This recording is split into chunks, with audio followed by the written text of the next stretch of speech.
ലിയാഖത്ത് അല്ലേ? അവൻ്റെ കാര്യം പിന്നെ അവൻ നമ്മളെ പിന്നാലെ വന്നപ്പോൾ നമ്മൾ 2 പ്രാവശ്യം ഒന്ന് വിരട്ടി വിട്ടതാണ്. പിന്നെ പിന്നെയും വരുന്നുണ്ടെങ്കിൽ അവനോട് സംവാദത്തിന് വരാൻ പറയാണ് വേണ്ടത്. അല്ലാതെ വെറുതെ വാചകം അടിക്കലല്ലോ വേണ്ടത്.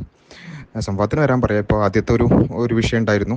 അവന് ഹദീസുകളിൽ നിന്ന് കട്ട് മുഹമ്മദ് നബി ഏതൊരു അന്യ സ്ത്രീയെ പിന്നെ സമീപിച്ചു, സ്പർശിച്ചു എന്നൊക്കെ പറഞ്ഞുകൊണ്ട് ഇവനും ആരിഫൊക്കെ പറഞ്ഞൊരു വമ്പൻ നോണ.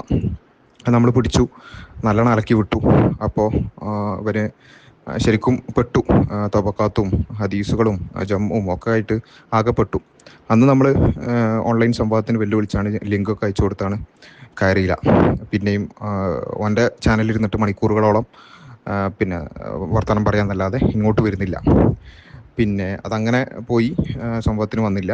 രണ്ടാമത് പിന്നെ അടിമത്തമായിട്ട് ബന്ധപ്പെട്ടുകൊണ്ടും വലിയ വാചകം അടിച്ചപ്പം നമ്മൾ എന്ത് ചെയ്തു, സംഭവത്തിന് വിളിച്ചു. സംഭവത്തിന് വിളിച്ചതിനോട് അവൻ പ്രതികരിച്ചില്ല. ഓൺലൈനിൽ സംഭവത്തിന് വരാൻ പറ്റൂല, അങ്ങനെ എങ്ങനെ എന്നൊക്കെ പറഞ്ഞു. നമ്മളതിന് എല്ലാ സംവിധാനങ്ങളും ഒരുക്കി കൊടുക്കാമെന്ന് പറഞ്ഞു. നെറ്റിൻ്റെ ആണ് പ്രശ്നമെങ്കിൽ വൈഫൈൻ്റെ ഒരു ദിവസത്തെ വാടക നമ്മൾ ഏറ്റെടുത്തു. പിന്നെ അതേപോലെ ഇൻവേർട്ടർ വെക്കണമെന്നുണ്ടെങ്കിൽ അതിൻ്റെ വാടക നമ്മൾ ഏറ്റെടുത്തു. എല്ലാം നമ്മൾ ഏറ്റെടുത്തു.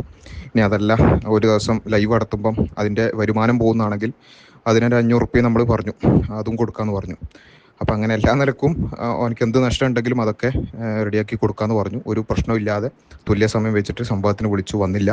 അവസാനം ഇവനും ആരും വരുന്നില്ല എന്ന് കണ്ടപ്പോൾ ഒരു ദിവസം നമ്മൾ തന്നെ ഫിക്സ് ചെയ്ത് വിളിച്ചു. ആ ലൈവിൽ ഇവൻ കയറി വന്നു. സംവാദം എന്ന പേരിൽ നമ്മൾ വെച്ച ലൈവിൽ കയറി വന്നു. എന്നിട്ട് നമ്മൾ പറഞ്ഞു, ലിയാഖത്ത് എന്തായാലും കയറി വന്നല്ലേ, സംവാദം നടത്തിയിട്ട് പോകാം എന്ന് പറഞ്ഞിട്ട് പോലും സംവാദത്തിന് തയ്യാറാവാതെ 45 മിനിറ്റോളാണ് നമ്മളെ ലൈവിൽ വന്നിട്ട് അവന് ഒച്ചപ്പാടാക്കിയത്. നമ്മൾ പറഞ്ഞു, സംവാദം തുടങ്ങുകയാണെങ്കിൽ നമുക്ക് തുല്യ സമയം വെച്ചിട്ട് ഒരാൾ പോലും ആ ഒരാളുടെ സമയത്തിൽ മ്യൂട്ട് ചെയ്യാതെ സംസാരിക്കാം, സംവദിക്കാം എന്നൊക്കെ ആവർത്തിച്ച് വിളിച്ചിട്ടും വരാതെ ഇറങ്ങി ഓടുകയാണ് ചെയ്തത്. അപ്പം അതാണ് ഈ ചങ്ങായിൻ്റെ അവസ്ഥ. അവന് നേരിട്ട് മുട്ടാനൊന്നും പറ്റും തോന്നില്ല. അപ്പം അത് റെഡിയാണെങ്കിൽ ഇനിയും നമ്മൾ റെഡിയാണ്. അപ്പോൾ നമ്മൾ എപ്പോഴാണ് ഡേറ്റ് വെച്ചാൽ നമ്മളെന്ത് ചെയ്യും, അതിന് ഓൺലൈനിൽ സംവിധാനം ഒരുക്കും. അതെല്ലാം ഓൺലൈനിലല്ല, അവനിപ്പം തൊടണം, ഇരിക്കണം എന്നൊക്കെ ആണെന്നുണ്ടെങ്കിൽ നമ്മളതിനും പിന്നെ വഴി പറഞ്ഞു കൊടുത്തിട്ടുണ്ട്. സ്റ്റുഡിയോയിലേക്ക് വന്നാൽ നമുക്ക് എന്ത് ചെയ്യാം, നേരിട്ടിരുന്നിട്ടും സംവദിക്കാം. അതിനൊക്കെ നമ്മൾ റെഡിയാണ്. ഇനി അവന് സ്റ്റുഡിയോയിൽ റെക്കോർഡ് ചെയ്യുമ്പോൾ ഇനി നമ്മളെന്തെങ്കിലും കട്ട് ചെയ്യുന്നോ അങ്ങനെ എന്തെങ്കിലും പേടിയുണ്ട്. ലൈവിൽ എന്തായാലും കട്ട് ചെയ്യാൻ പറ്റില്ലല്ലോ. അവൻ്റെ ക്യാമറ ആയിട്ടും വന്നോട്ടെ, കുഴപ്പമില്ല. അതൊക്കെ നമ്മൾ പറഞ്ഞതാണ്. റെഡി ആവില്ല, വെറുതെ വാചകം അടിക്കുക അല്ലാതെ വേറൊന്നും നടക്കും തോന്നില്ല.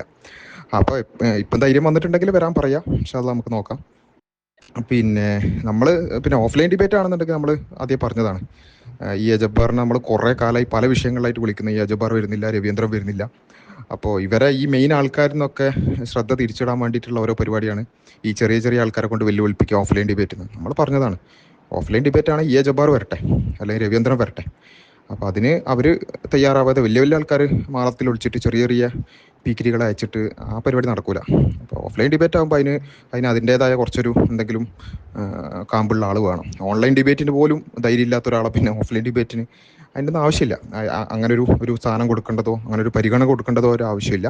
അതുകൊണ്ട് സംവാദമാണ് ആവശ്യം എന്നുണ്ടെങ്കിൽ തുല്യ സമയം വെച്ച് ആ ഒരാളുടെ സംസാരത്തിൽ ഒരു സെക്കൻഡ് പോലും മ്യൂട്ട് ചെയ്യാതെ നമ്മൾ സംവാദത്തിന് തയ്യാറാണെന്നുള്ളത് അന്നേ അറിയിച്ചതാണ്. ആ ചങ്ങായി വരും തോന്നില്ല. വരികയാണെങ്കിൽ വന്നോട്ടെ, ഇൻഷാ അല്ലാഹ് നമ്മൾ ഏത് സമയത്ത് റെഡിയാണെന്ന് അറിയിച്ചിട്ടുണ്ട്.